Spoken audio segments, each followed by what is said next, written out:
ಏನಿವತ್ತು ಒಂದು ರಸ್ತೆನ ಗುದ್ಲಿ ಪೂಜೆ ನೆರವೇರಿಸಿಕೊಟ್ಟಿದ್ದಾರೆ ನಿಮ್ಮೆಲ್ಲ ನೆಚ್ಚಿನ ಶಾಸಕರು ಸಮೃದ್ಧಿ ಮಂಜುನಾಥ್ ಅವರಿಗೆ ನಾವು ಪಕ್ಷದ ಪರವಾಗಿ ಅವರು ಧನ್ಯವಾದಗಳನ್ನು ತಿಳಿಸ್ತಾ, ನಾವು ನಾಗಮಂಗಲದಲ್ಲಿ ಪೂಜೆ ಅಂದಿದ್ದಕ್ಕೆ ಈಗ ನಮ್ಗೆ ಸ್ವಲ್ಪ ಕನ್ಫ್ಯೂಸ್ ಆಯ್ತು. ಪ್ರಕಾಶ್ ಅಣ್ಣ ಕೇಳಿದ್ರೆ ಏನಣ್ಣ ನಾಗಮಂಗಲದಲ್ಲಿ ಪೂಜೆ ಇಟ್ಕೊಂಡಿದ್ದಾರೆ, ಇದೇನಾದ್ರು ಅಲ್ಲಿಂದ ಪ್ರಾರಂಭನಾ, ಈಗ ನಾವು ಹೋಗ್ತಾರೆ ರಸ್ತೆ ಇಷ್ಟು ಅದು ಹದಗೆಟ್ಟಿದೆ ಅಂತ.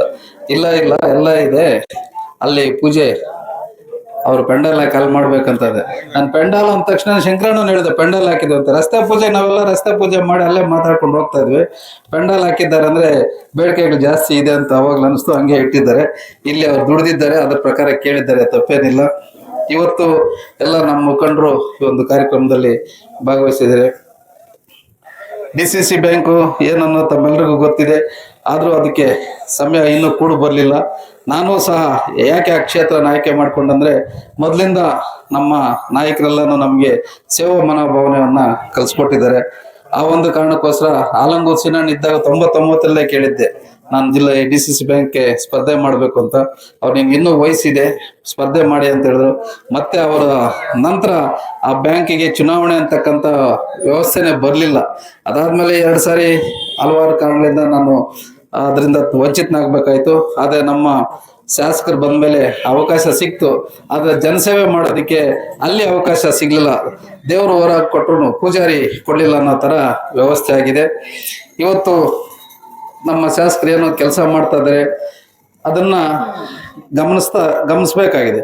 ಕೆಲವರು ಯಾವುದೋ ಒಂದು ನಮ್ಮ ಸುದ್ದಿವಾಹಿನಿಗಳವರು ಅವ್ರ ಜನಾಂಗದ ಬಗ್ಗೆ ಕೆಲಸ ಮಾಡ್ಬೇಕಾಗಿದ್ರೆ ಜನಾಂಗದ ಬಗ್ಗೆ ಕೆಲಸ ಮಾಡ್ಲಿ, ಸುದ್ದಿ ಕೆಲಸ ಮಾಡ್ಬೇಕಾದ್ರೆ ಸುದ್ದಿ ಬಗ್ಗೆ ಕೆಲಸ ಮಾಡ್ಲಿ.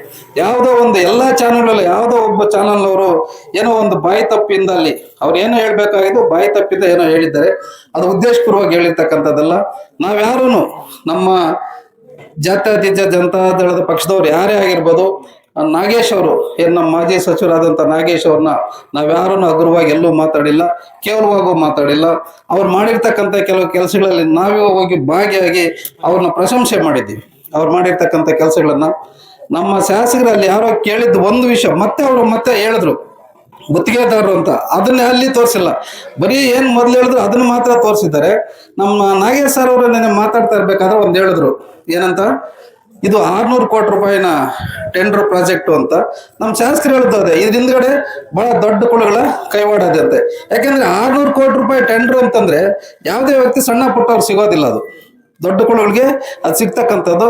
ಅವ್ರೇನ್ ಹೇಳಿದ್ರೆ, ತಾಲೂಕಿನ ಒಂದು ಏನು ಹಣ ಬಂದಿದೆ ಜನಕ್ಕೆ ಉಪಯೋಗ ಆಗಿಲ್ಲ, ಇವತ್ತು ಆ ಹಣ ಇಲ್ಲಿ ವ್ಯಯ ಆಗಿ ಖರ್ಚು ಮಾಡಿ ನ್ಯಾಯಯುತವಾಗಿ ಆಗಿದ್ದರೆ ಇವತ್ತು ಏನ್ ಸೋಮೇಶ್ ಪಾಳಿದ ಜನ ಸಂಕಷ್ಟಪಟ್ರು, ಆ ಒಂದು ದುರ್ವಾಸನೆಯಿಂದ ಏನೇನೋ ಒಂದು 15 ದಿವಸ ಅವರು ಕಷ್ಟಪಟ್ರು, ಅದೆಲ್ಲ ತಪ್ತಾ ಇತ್ತು ಅನ್ನೋ ರೀತಿಯಲ್ಲಿ ಹೇಳಿ ಗುತ್ತಿಗೆದಾರರು ಇದನ್ನ ಮಾಡಿದ್ದಾರೆ ಅಂತ ಹೇಳಿದ್ದಾರೆ. ಒಂದು ಬಾಯಿ ತಪ್ಪಿ ಎಲ್ಲೋ ಒಂದು ನಾಗೇಶ್ವರ್ ಬಗ್ಗೆ ಅವ್ರ ಅವಧಿ ಅನ್ನೋದ್ರಲ್ಲಿ ಹೋಗ್ಬಿಟ್ಟು ಅದು ಆಗಿರೋದ್ ಬಿಟ್ರೆ ಉದ್ದೇಶಪೂರ್ವಕ ಅದು ಹೇಳಿರ್ತಕ್ಕಂಥದ್ದೇನಲ್ಲ.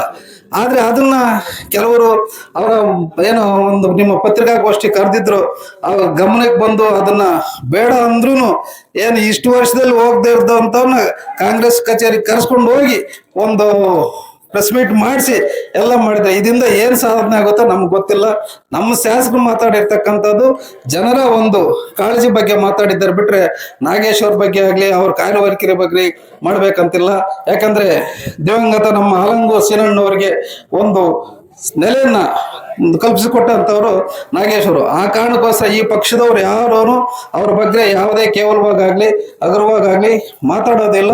ಅವರು ಅವ್ರ ಅವಧಿನಲ್ಲೂ ಒಂದಷ್ಟು ಒಳ್ಳೆ ಕೆಲಸ ಆಗಿದೆ, ಇಲ್ಲ ಅಂತ ಹೇಳೋದಿಲ್ಲ. ಆದ್ರೆ ನಮ್ಮ ಆಲಂಗೂರು ಸಿನಣ್ಣವರ ಒಂದು ಅವಧಿನಲ್ಲಿ ಏನೇನು ಕೆಲಸ ಆಗಿದೆ, ಶಾಲೆಗಳಾಗ್ಬೋದು, ಹೈಸ್ಕೂಲ್ ಆಗ್ಬೋದು, ಜೂನಿಯರ್ ಕಾಲೇಜ್ ಆಗ್ಬೋದು, ಇವೆಲ್ಲವನ್ನು ಇವತ್ತು ನಾವು ಯಾಕೆ ಸ್ಮರಿಸ್ತೀವಿ ಅಂತಂದ್ರೆ ನಮ್ಮ ಸಿನಣ್ಣವ್ರಿಗಾಗಿರ್ಬೋದು 2 ಬಾರಿನೂ ಅವ್ರಿಗೆ ಒಂದು ಸರ್ಕಾರ ಸಿಕ್ಕಿತ್ತು. ನಮ್ಮ ನಾಗೇಶ್ ಅವ್ರಿಗೂ ಸರ್ಕಾರ ಸಿಕ್ಕಿದ್ರಿಂದ ಆಗಿದೆ. ನಮ್ಮ ಶಾಸಕರಿಗೆ ಸರ್ಕಾರ ಇಲ್ಲ ಅಂದ್ರೂ ಆ ಒಂದು ಛಲ ಏನಿದೆ, ಇವತ್ತು ಕಾಂಗ್ರೆಸ್ ಅವರು ಹೇಳ್ತಾರೆ ಇವತ್ತು ಅವರ ಒಂದು ಸೇವೆ ಮಾಡ್ಬೇಕಂತಕ್ಕಂಥ ಒಂದು ಮನೋಭಾವನೆ ಏನಿದೆ, ಅದಕ್ಕೆ ನಾವು ಮೆಚ್ಚುಗೆ ಕೊಡಿಸ್ಬೇಕಂತ ನಮ್ಮ ವಿರೋಧ ಪಕ್ಷಗಳೇ ಹೇಳ್ತಾ ಇದ್ದಾರೆ. ಆ ನಿಟ್ಟಿನಲ್ಲಿ ಎಲ್ರೂ ತಮ್ಮ ಮೀಡಿಯಾವ್ರಿಗೂ ಅಷ್ಟೇ, ನಾನು ಯಾವುದೇ ಸಣ್ಣ ಪುಟ್ಟ ಬಂದಿದ್ದನ್ನ ಅದನ್ನೇ ತೋರಿಸಿ ನೀವೇನೋ ಬೇರೆ ನಿಮ್ಮ ಸ್ವಾರ್ಥಕ್ಕೋಸ್ಕರ ಸಾಧನೆ ಮಾಡ್ಕೊಳ್ಳೋಕೆ ಹೋಗ್ಬೇಡಿ, ಜನಹಿತಕ್ಕಾಗಿ ನೀವು ಪತ್ರಿಕಾ ರಂಗದವರು ಕೆಲಸ ಮಾಡಿ ಅಂತ ಹೇಳಿ ತಮ್ಮಲ್ಲಿ ಮನವಿ ಮಾಡ್ತಾ ನಾನು ಮಾತು ಮುಗಿಸ್ತಾ ಇದ್ದೀನಿ. ಜೈ ಹಿಂದ್, ಜೈ ಕರ್ನಾಟಕ.